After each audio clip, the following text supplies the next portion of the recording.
அன்புள்ள சகோதர சகோதரிகளே, உங்களுக்கு ஒரு நற்செய்தி. நாம் வரவிருக்கும் 2025 ஆண்டு ஜனவரி 1 365 நாட்களுக்கும் 365 தலைப்புகளின் கீழ் வேத வசனங்களை வாசித்து பகிர இருக்கிறோம். நீங்கள் இதை அனுதினமும் கேட்டு தியானித்து ஆசீர்வாதத்தை பெற்றுக்கொள்ளுமாறு கேட்டுக்கொள்கிறோம். அது மட்டுமல்ல, இதை சப்ஸ்கிரைப் செய்து உங்கள் நண்பர்களிடமும் பகிர்ந்து கொள்ளுமாறு அன்புடன் கேட்டுக்கொள்கிறோம். நன்றி.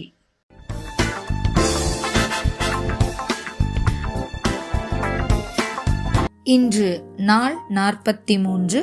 தலைப்பு லஞ்சம். நீதிமொழிகள் 22:16. தனக்கு அதிகம் உண்டாக தரித்திரனை ஒடுக்குகிறவன் தனக்கு குறைச்சலுண்டாகவே ஐஸ்வர்யவானுக்கு கொடுப்பான். யாத்ராகமம் 23:8. பரிதானம் வாங்காதிருப்பாயாக. பரிதானம் பார்வையுள்ளவர்களை குருடாக்கி நீதிமான்களின் வார்த்தைகளை புரட்டும். உபாகமம் 10:17.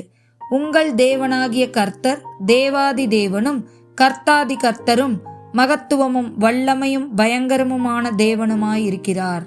அவர் பட்சபாதம் பண்ணுகிறவனும் அல்ல, பரிதானம் வாங்குகிறவரும் அல்ல. நீதிமொழிகள் 21:15.